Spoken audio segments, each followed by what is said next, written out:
Welcome, Vandana. Thank you so much for joining us today in celebrating Earth Day and representing your nonprofit, the UrbanMali Network, as the co-founder.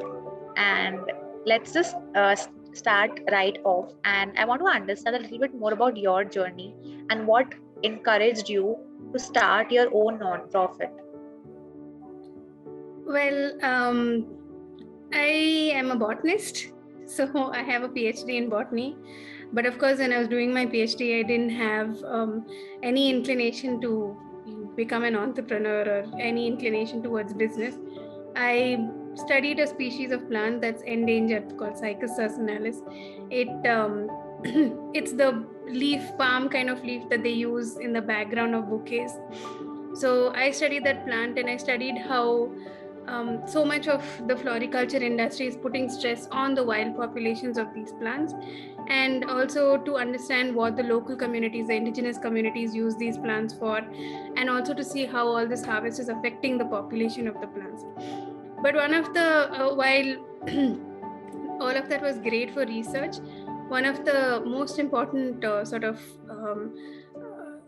understanding that I had about these plants was that we people sitting in big cities, making decisions which are like, wanting this particular leaf as a background of some floral decoration, it is, directly and indirectly putting so much stress on wild populations and our natural forests.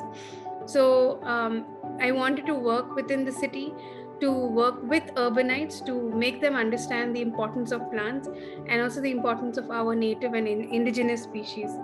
So one of the main sort of aspects of my study was awareness, and how everyone, from the person who is buying the plant to the florist, to the middleman who delivers the plant, or to the person who's harvesting the plant in the wild, in every person needed to get that awareness that what they were doing was really not good for the plant and also for the forest. So that's when I didn't want to sit in a lab and do my research and write journal articles that nobody can sort of reach out to or read even. I wanted to work within the city to be able to connect with people and get them to understand that plants are so amazing. So but of course, I was a terrible gardener. I mean, I had a black hand. I would kill plants when people would ask me to take care of it. So I definitely didn't think that I would be a gardener someday, or even run a gardening company. Awesome. So, Vandana, as you mentioned, that you're kind of catering to a very niche audience, right? Urban folks, and that too in Bangalore, right? And these people are relatively, they have a certain lifestyle and a certain education background, right? So, I want to understand from you that, assuming that these people are open to learning and education, what are some challenges that you've faced when you're dealing with an audience that is relatively educated and has an upper middle class lifestyle? So, what were some loopholes or some challenges that you faced while educating them? Well, one of the things to remember is that we are dealing with Indians, and like it or not, there are certain traits about us that make it very difficult to live running a comfortable enterprise. Indians will bargain, Indians will put up a fit, and they will find ways to get what they want or their money's worth, for that matter. So therefore, we really had to kind of come up with a concept that was actually not for the upper middle class. It was for the middle class as well. And anybody and everybody who wanted to have a garden at home should be able to afford our services. So initially, we did, sort of cater to only that very, very niche, largely rich community of people, where we would take 3 months to set up one garden, but it just didn't make any economic sense to us because we were going under huge losses. That's when we took a step back and decided to really understand the market, understand what people require, and we're talking about the mass, and all anyone who has a windowsill should be able to afford UrbanMali services as well. So that's when we got onto a survey. We just literally walked the streets. We went into people's homes who had gardens, friends, families, and understood that if anybody wanted a garden, they would typically go to a nursery close by, or they would probably just ask their neighbor, hey, do you have a gardener, please send them over. So that's how we molded this entire model to become a very friendly neighborhood gardener concept.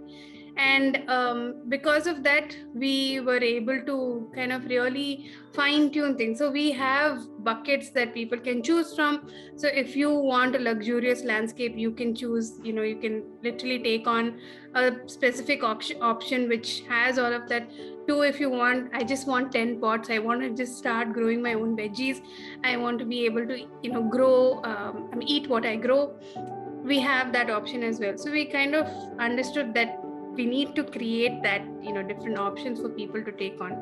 But it is very, very difficult. I mean, people have certain things in their mind. So sometimes when we don't sort of bring to life what they have in their mind, it's always a challenge. But plants are, you never get fully grown plants. I mean, if you're willing to burn your pocket a bit, then yes, you can we can sort of put up a garden with fully grown plants in it. But almost all of the plants we get are small, so people sometimes find it a little difficult to visualize what their garden is going to be like. And they don't have the patience to wait. That's another thing. Like they want a garden like from today it needs to look like a botanical garden. So but even from the plant's perspective, we need to let the roots sort of adjust themselves, grow in this new media that we've prepared for it, and then grow and thrive in that environment. So by creating a shock of putting a bigger plant in a new place, sometimes the plants even don't do well, they die. So that's the other thing, they don't have time to wait. It's a very like fast food kind of concept that they want even for gardens. The other thing is that a lot of the times people don't take care of the gardens that we set up. So we would have really worked hard night and day and set up a garden for them, and then 2 months down the line we go and see it's just really in shambles and it's overgrown. And if you want a garden, you need to take care of your garden. So it's literally like you're having pets at home, right? So here they're your plant pets and you're our plant parents, so you need to take care of your plants.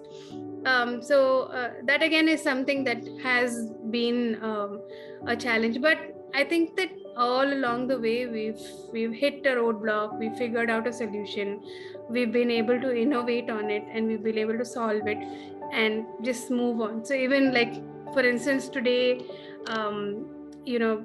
a certain issue that came up in office where people where the customer was literally counting number of hours that the gardener was there, and because of that they said they're going to pay us less.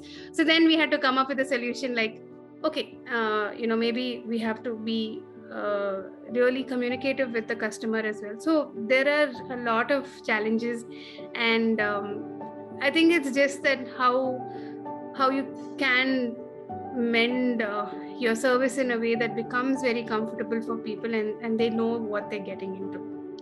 Absolutely, and I think that's how the startup ecosystem works. You have to like really improve very quickly and like Yeah. start implementing it and learning it. And I'm sure that the experience overall is amazing for you. I think it's also a great segue to my next question, which is to understand a little bit more about exactly what you offer. I was just going through your website, and not only do you offer setting up, but you also offer maintenance, right? Right. Yes. So I want to understand what are the different ways that people can grow a plant and save the planet. So if you could just walk me through your different experiences that you offer. So of course we help people set up their own garden, or we help renovate a garden that's not in good condition, or people want to design something new, or we help create that initial thing. But like I was saying, that a lot of people don't maintain their gardens, and because of that it means going in sort of redoing a lot of it. That's when we innovated and came out with this maintenance option. So what we do is that as soon as you've set up your garden, we give you options for maintenance subscription. So you can sign up with us for a 3 month, 6 month, or a 1 year package. And accordingly, the gardener comes on a regular basis and takes care of your space. So that's our garden maintenance service. The other service is, of course, we have a nursery. So we have a native plant nursery. So we largely only work with native and indigenous plants, because these are plants that have originated from this part of the world, and because of that, they are hardy, they're easy on maintenance, they don't require that amount of water, they attract butterflies and birds and bees. So we encourage people to use such plants in their garden. So therefore, we also have a nursery where we're growing these native plants. So we have an e-commerce portal where people can buy these plants, as well as any kind of gardening materials they require, from soil to manure, gardening tools, and anything and everything that a gardener would require in their space. So that, and of course, we also take on large gardens as well. So we design larger spaces, and we also execute. So we set up these large gardens as well, and even there we take on the maintenance of these spaces also. So basically, we have setup, and we have maintenance, and we have our online store. So yeah, since you offer so many different services, and like you mentioned that earlier when you started, you literally went door to door asking people for if they would be interested or not. I was really curious on how far has it come. Like the way people would have interacted for the first time. How much interested were they at that time, and what's the scenario now? And like, do we have any end goal? Like this is the target that we want to achieve. Like you need gardens in every every houses in Bangalore, because I am from Bangalore and I can literally imagine the homes and the gardens that you are mentioning. So I mean, it's been an enriching experience. I did not have to worry too much about knowing about plants, because I've studied that, and I know what it means to be a plant. But what has been the most exciting part of the journey is learning to translate that into easy sort of education for people, to be even able to put across what a plant needs, and therefore how you kind of tend to your plant, thinking like the plant. And that's also largely what the workshops with Goodera are about. So be a plant, think about what it is that you require. And therefore that awareness part has been something that's absolutely exciting. Apart from that, I'm not an entrepreneur. I don't come from a business and line of or business family. I had no clue about business, but I had to pick up all of that on my own. And to this date, I'm still like counting on my fingers. So it's something that I learn as I go on, and it's beautiful that Bangalore has become such a startup hub. So there are so many people who are also being part of this journey and learning things. So therefore, there's a lot of support. There's a lot of sort of friendship there in that sense. It's been extremely difficult. Also, we work primarily with migrant farmers, and these are people who come from villages, from rural areas, migrating to the city purely to look for better job opportunities, being able to pay back their debt, because they've had agricultural losses. So um, we are not ready for when we meet them. We aren't thinking that, hey, this is somebody who is so professional, they're going to start work from tomorrow. We've had to train a lot of people, not about plants, not about soil or the earth. We've had to train them about how to dress well, how to communicate well, how do you comb your hair and brush your teeth and go to work. Basic And ethics and grooming. pardon me? Yes, a lot of grooming. So it's been that's the challenge, and it's not something that you can just teach people overnight, right? It's something that you have to they have to inculcate, and you kind of have to keep on getting them to learn what it is. So and because they come with so much baggage, stuff like alcoholism, drug addiction is also sometimes happens, and there we've had to deal with that as well. wherein we try to be part of their their treatment, try and get them. We're tied up with NIMHANS, with the de-addiction center there, where gardeners who really have issues, we work along with them, we go with them for the visits to the doctor. But of course, at the end of the day, it's their own personal initiative that makes sense. So we take them till the last mile. If it really doesn't work out, then we're kind of forced to ask them to leave. So this part of it is something that's really close to everyone who works within the initiative, not just the managers who are all socially and environmentally aligned people, but even the gardeners. We kind of get them to be like a family or a fraternity. So each gardener helps out the other gardener in whatever way there is, and we've seen that family grow all along this time. So yes, I mean, the experience has been all kinds of ups and downs, and it's exciting what we've been able to achieve so far. Going forward, of course, we want to reach the day where we are able to have UrbanMali gardeners in each locality, and if someone wanted to have their garden maintained or their garden set up, it should be in such a way that an UrbanMali gardener goes and tends to it. It's been about 4 years since we started UrbanMali in Bangalore, and sadly 2 of those years were because of COVID. We kind of lost out on it largely, but we're hoping to be able to sort of create this successful model here, and then move to other cities, other metros, where we can create franchises, and of course be able to empower a lot more migrant farmers and plant a lot more native plants. That sounds amazing. You are not only helping plants grow, but also people around you grow, and not just in one sense, like it's holistic. Right. So that is a very, very nice thing to do. I really appreciate you for that. And what do you think has the response of the people taking your services have been? Like, what is the change in the responses? And do you feel that through gardening you can also give back to the nature, and that might help in making Bangalore a more greener place to live? Sure.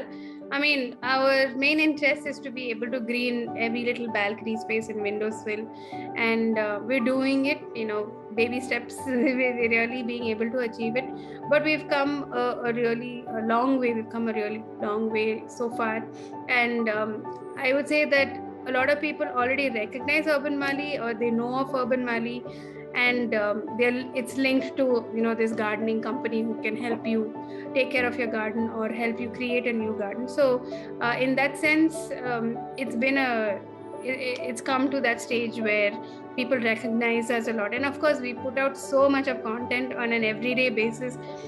We're just talking continuously about plants and how amazing and awesome they are, and how these gardeners are really God's gift to nature, kind of a thing. So we're constantly talking, we're constantly sharing information. So it's something that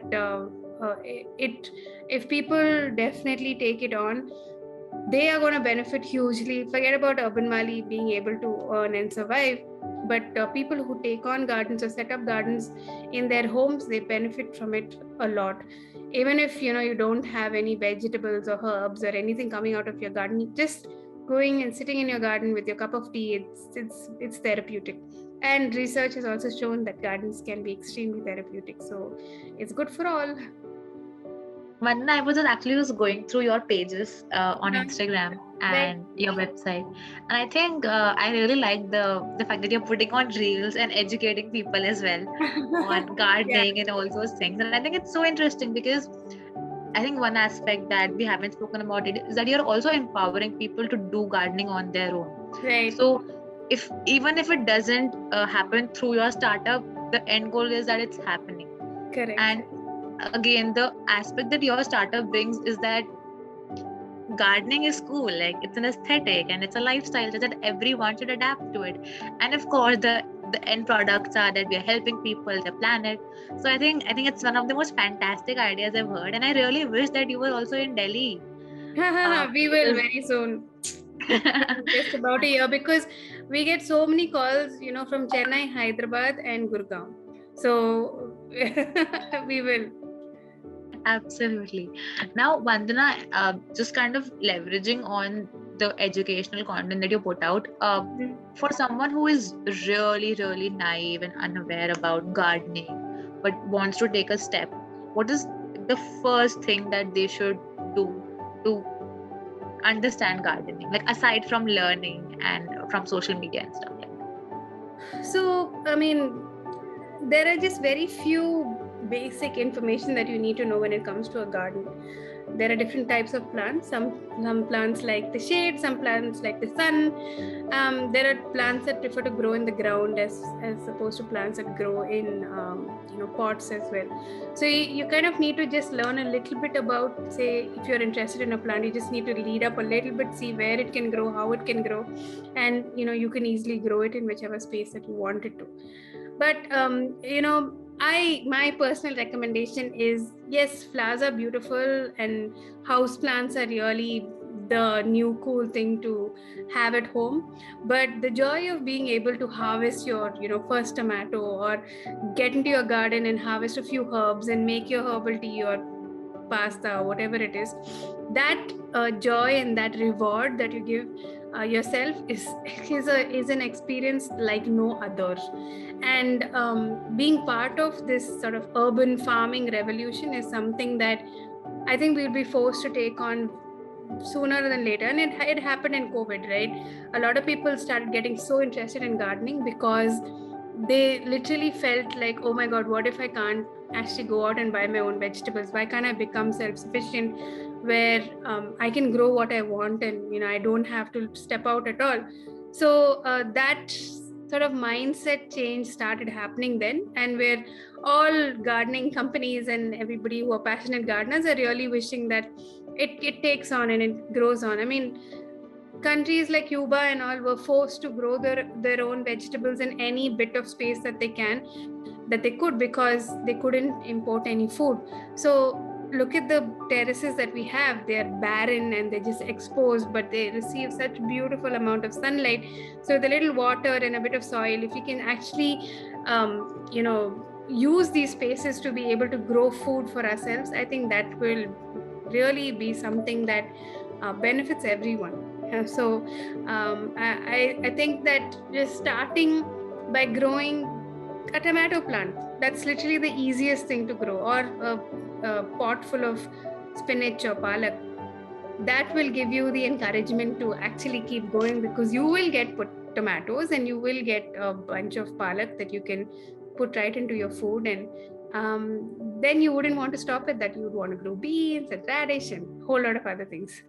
I think the thought of it is so exciting to me, just to have my own little garden. It's and I get what you're saying with the mindset. It actually does make a lot of sense. Right. And I want to understand that since you are a social enterprise and relatively young, so I mean there are a lot of people who are not in Bangalore, right? So how can they help you thrive better? What are the different ways they can support you, volunteer for you, donate for you, if that is an option? Just walk us through that. Right. So like I was talking about our migrant farmers, they're all people who really sort of have moved bag and baggage to the cities and been able to sort of create their lives over here. So I think just the most important thing is just be able to share our content, tell more people about our gardeners, tell more people about gardening, because eventually we're all hoping to kind of create greener spaces and create cities that are more sustainable. And that's really the vision here, to be heading towards a direction where all of us are really taking care of the earth. So all of our content focuses on being sustainable, being ecologically conscious, and loving nature. So if people can share our content, if you're in Bangalore and you want to take on our services, that will be something that's supremely helpful, because not only are you getting a garden out of it or getting garden taken care of, but you're also supporting these migrant farmers, and also encouraging organic gardens and without chemicals and without any toxic matter being pumped out into the air. So it's good for the earth.